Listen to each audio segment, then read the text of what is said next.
Jesús seguiré, pongo en él mi mirada, veo su gran amor, canto sus alabanzas, a Jesús seguiré.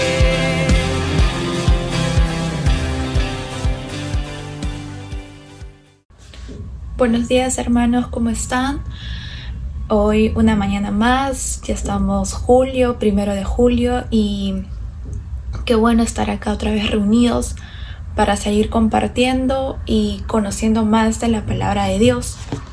Vamos en este día a poder continuar con Éxodo 33 del 1 al 11, que ese es el pasaje que nos toca en este día en el TCD, pero antes de comenzar vamos a entregarle este tiempo al Señor y que sea su Espíritu que nos hable. Amado Dios, te damos gracias, Señor, por tu presencia en esta mañana. Te damos gracias, Dios, por tu bondad. Yo te pido, amado Padre Celestial, que tú nos hables en este tiempo, que sea tu voz, tu palabra, tu Espíritu Santo dándonos entendimiento, sabiduría. Ayúdanos, Señor, a poder meditar, a poder escudriñar tu palabra, que solamente seas tú hablando a nuestro corazón, Señor, corrigiéndonos, guiándonos, enseñándonos para poder conocerte, amarte, adorarte y someternos a ti cada día más. Gracias, Señor, por este tiempo, por tu palabra. En el nombre de Cristo Jesús. Amén. Y vamos a leer esos 11 versículos para poder comenzar. Jehová dijo a Moisés: anda, vete de aquí, tú y el pueblo que sacaste de la tierra de Egipto, a la tierra de la cual juré a Abraham, Isaac y Jacob, diciendo: a tu descendencia la daré. Yo enviaré delante de ti el ángel y echaré fuera al cananeo, al amorreo, al eteo, al fereceo, al heveo y al jebuseo. Subirás a la tierra que fluye leche y miel, pero yo no subiré contigo, no sea que te destruya en el camino, pues eres un pueblo muy terco. Al oír el pueblo esta mala noticia, guardó luto y ninguno se puso sus galas. Pues Jehová había dicho a Moisés: di a los hijos de Israel: vosotros sois un pueblo muy terco. Si yo subiera un momento en medio de ti, te consumiría. Quítate pues ahora tus atavíos, para que yo sepa lo que te he de hacer. Entonces los hijos de Israel se despojaron de sus galas desde el monte Horeb. Moisés tomó el tabernáculo y lo erigió lejos, fuera del campamento, y lo llamó tabernáculo de reunión.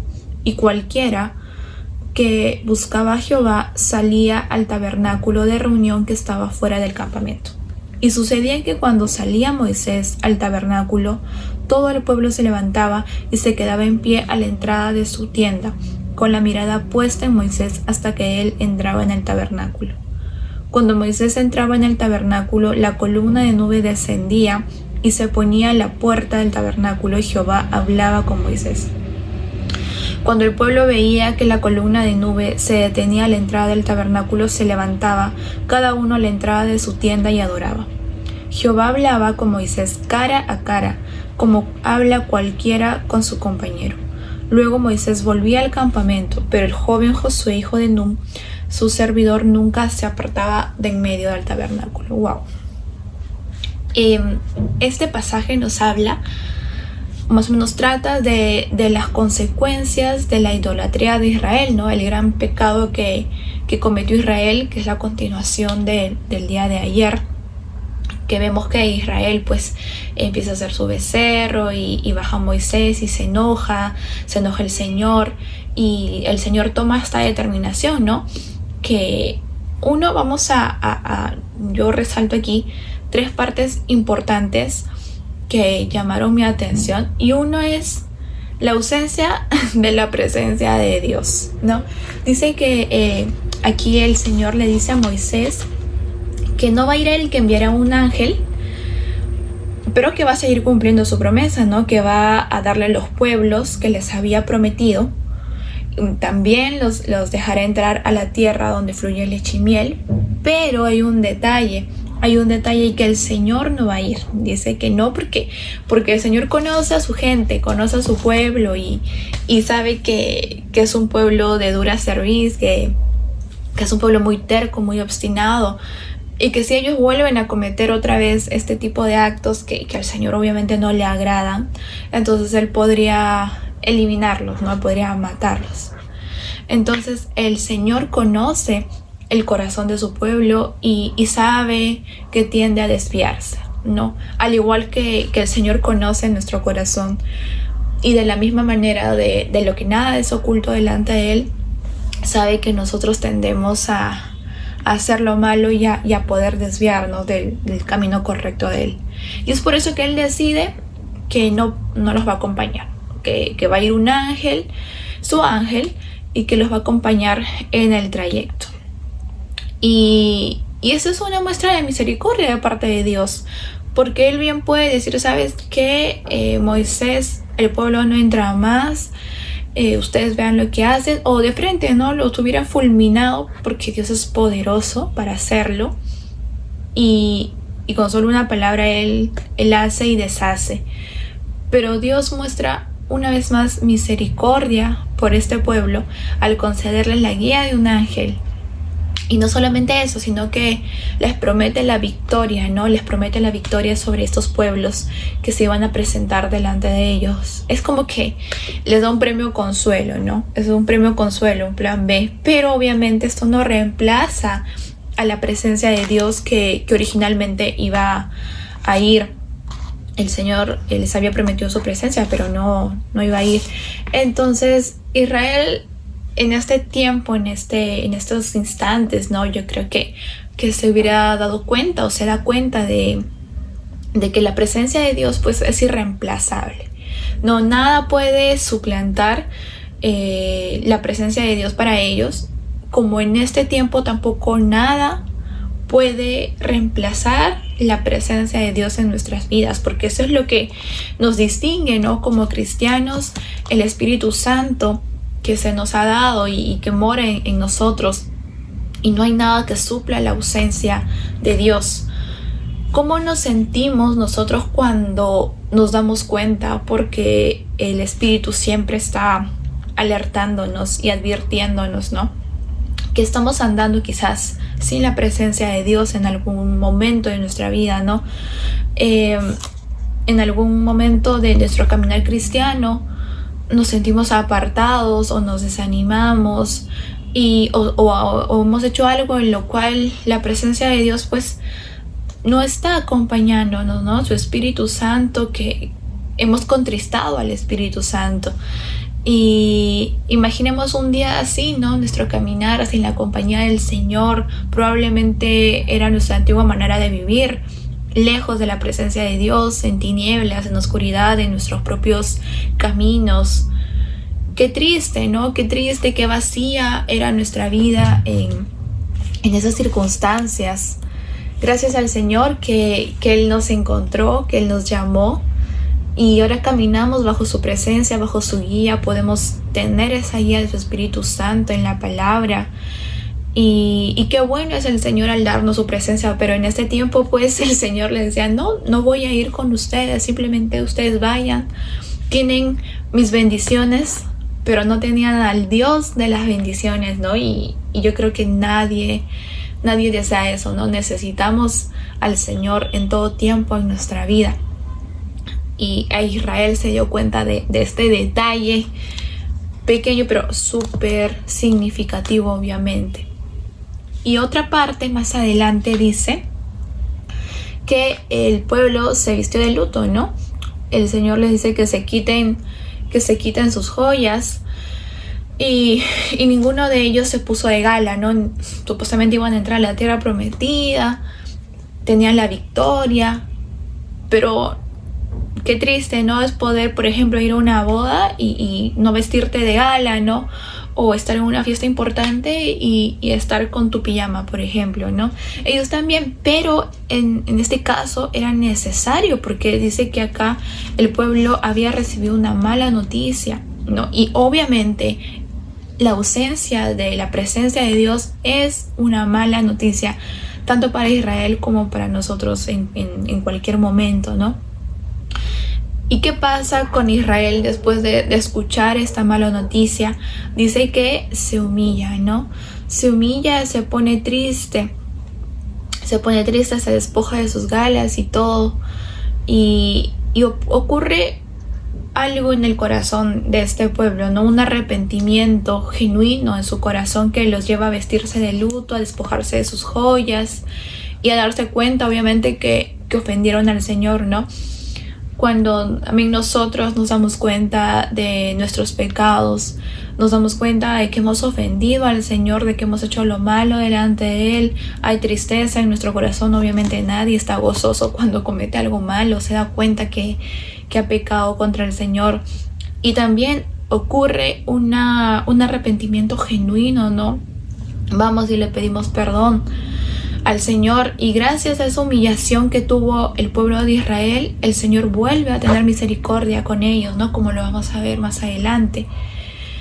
Y es así que el Señor acepta, que el Señor desea un corazón quebrantado, que ha reconocido su pecado, que ha reconocido su santidad y cuán lejos estamos nosotros de esa santidad del Señor al hacer lo malo, y de cuánto necesitamos su perdón, ¿no? Israel tuvo ese tiempo, tuvo ese corazón humillado, quebrantado, porque después su actitud empezó a cambiar, ¿no? Mostraban adoración, mostraban reverencia, no solamente ante el Señor, sino también ante Moisés, ¿no? Ya lo empezaron a reconocer como líder de Israel. Y así pasa con nosotros, ¿no? Que debemos acercarnos a la presencia de Dios después de haber hecho lo malo, que hemos tenido esa convicción de pecado por parte del Espíritu Santo, acercarnos al Señor con un corazón contrito, humillado. No podemos ir a la presencia del Señor a pedirle perdón justificándonos, ¿no? No podemos ir a la presencia del Señor con orgullo, o pensando que somos menos malos que otra persona, tratando de compararnos, ¿no? Todos hemos pecado y necesitamos tener ese corazón que reconozca la maldad que hay en nosotros y pedirle perdón, ir al trono de la gracia, ir a los pies de Cristo, no a los pies de la cruz, y arrepentirnos de corazón. Que reconocer que contra quien hemos hecho lo malo es contra el Señor, con quien más nos ama, con quien más nos ha guardado, ¿no? Cuán fiel ha sido el Señor con este pueblo de Israel desde que los sacó de Egipto hasta que les iba a dar la entrada. Cuán fiel, ¿no? Y este pueblo pues no pudo ver eso. Nosotros nos damos cuenta de la fidelidad, del cuidado, del amor del Señor, de donde nos ha sacado, y aún así nuestro corazón nos lleva a hacer lo malo, porque estamos en un proceso de santificación. Entonces necesitamos ese arrepentimiento genuino a los pies de Cristo. Y otra parte importante que también más adelante habla es cuando Jehová hablaba con Moisés, ¿no? Dice que Jehová hablaba con Moisés cara a cara, como quien habla con un amigo. Qué loco, ¿no? ¿Cuántos deseamos hablar con el Señor cara a cara, así tenerlo así cerquita, como si hablaras con tu mejor amigo, si hablaras con tu compañero, hablaras con un familiar, así, tal cual, no al costado? Así hablaba el Señor con Moisés.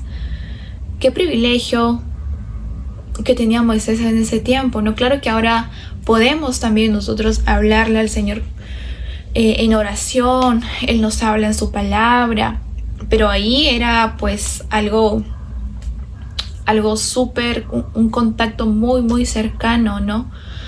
Y dice que esto se daba en el tabernáculo de reunión, que era, como su nombre lo dice, era donde Jehová pues estaba para poder reunirse con su pueblo, ¿no? Y nosotros en algún momento estaremos así cara a cara con el Señor en el cielo, cuando Él nos llama a su presencia y disfrutaremos de contemplarlo, de adorarlo, de alabarlo 24/7. Pero que hasta ese momento que llegue, también en este tiempo podemos acercarnos y conversar con el Señor cara a cara. Podemos acercarnos a la presencia de Dios en todo momento, ¿no? No hay quizás un lugar específico, no hay un tiempo específico como en ese tiempo lo había el tabernáculo de reunión, porque fuera de ese tabernáculo no podían conversar con el Señor, no podían acercarse al pueblo a la presencia de Dios. Ahí estaba la presencia de Dios. El que quería conversar con el Señor iba ahí.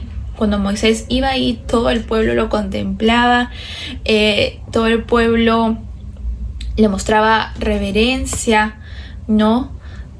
Y ese era el lugar de reunión. Nosotros podemos acercarnos al Señor en todo tiempo, en cualquier momento, en cualquier lugar, en oración. Dice la palabra: el que busca, halla. Y el Señor desea que lo busquemos, no cuanto más que busquemos su presencia. Salmos 27:8 dice: mi corazón te ha oído decir, ven y conversa conmigo. Y mi corazón responde: aquí vengo, Señor. Aquí vengo, Señor, ¿no? Y es el Señor quien nos habla, es el Señor quien nos llama, es el Señor quien pone el querer y el hacer, el que nos motiva y nos da un nuevo corazón para buscarlo a Él.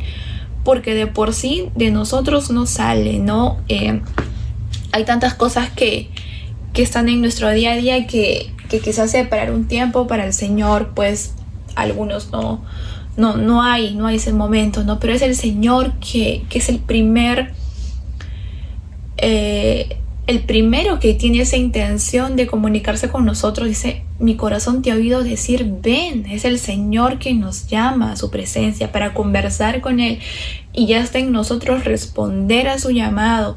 No hay momentos que el Señor nos inquieta, que el Espíritu Santo inquieta nuestro corazón para orar, que nos levanta temprano para orar o de madrugada, que en algún momento nos lleva a un pasaje específico de la palabra y nos tiene algo que decir para consolarnos, para animarnos, para corregirnos. Y así es el Señor que nos llama, ¿no? Que nos convence para buscarle. Es el primer interesado. Y qué bueno es el Señor para venir a nuestro encuentro, ¿no? Así como en ese tiempo Él se reunía con Moisés, como con un amigo, poder acercarnos a la presencia del Señor y hablarle como si fuera nuestro amigo, ¿no? Hablarle de la manera más natural, de la manera con un corazón sincero, con un corazón abierto, porque Él ya todo lo conoce, ¿no? Quizás nosotros a veces no queremos decirle todo al Señor, pero Él ya lo sabe todo. No hay ni un milímetro de nuestra vida que el Señor no lo sepa. Él sondea nuestro corazón, Él pesa nuestras acciones. Él es el único que tiene esa potestad para hacerlo en nuestra vida. Y qué bueno que sea el Señor, qué bueno que sea Él, porque Él nos ha creado, porque Él nos ha formado, y para Él somos, para Él existimos, a Él servimos, ¿no? Y necesitamos tener esa intencionalidad de buscarlo, una búsqueda constante al Señor, buscar constantemente las cosas de arriba, buscar constantemente la presencia de Dios en su palabra, no andar fuera de la presencia del Señor. Qué difícil fue para Israel en este tiempo recibir esa noticia, ¿no? Que el Señor no iba a estar con ellos. Qué difícil. Pero gracias al Señor que tuvo misericordia de este pueblo, y luego pues fue otro el resultado. Pero así es el Señor con nosotros, misericordioso, bueno, compasivo, que siempre está dispuesto a ayudarnos a venir a nuestro encuentro, a darnos una nueva oportunidad. Cada mañana son nuevas sus misericordias, y acerquémonos confiadamente a la presencia del Señor, al trono de la gracia.